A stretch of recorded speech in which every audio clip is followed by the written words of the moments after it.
Apple analysts skeptical video service will power up earnings. Apple is widely expected to introduce an original video programming service but so far analysts aren't convinced that the initiative will provide a major boost to earnings. Goldman Sachs on Monday wrote that the impact, even in a best-case scenario for the number of subscribers, would be likely small. The firm has a new. Still, Apple shares rose a seventh day Monday, its longest advance since September, after advancing Friday to the highest since last November. While Apple is up, if Apple Video adds 20 million subscribers who pay $15 a month by the end of 2020, what Goldman called a bull case scenario that would likely only increase consensus earnings expectations by 1%, according to analyst Rod Hall. An Apple News While new video and or news products might help to increase iPhone stickiness, they seem unlikely to make much of an impact on Apple's bottom line, Hall wrote to clients.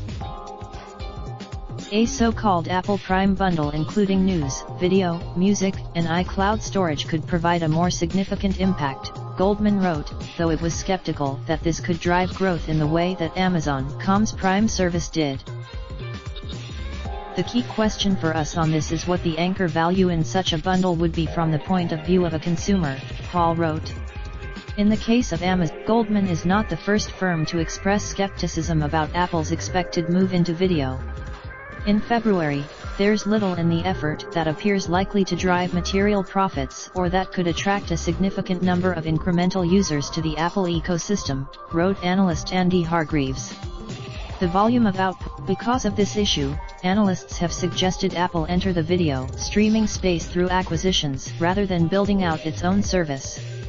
J.P. Morgan wrote, video content provides leverage to rapid growth in content consumption on mobile, and Netflix has an established platform to accelerate Apple's nascent investments in original content, wrote J.P. Morgan analyst Samit Chatterjee.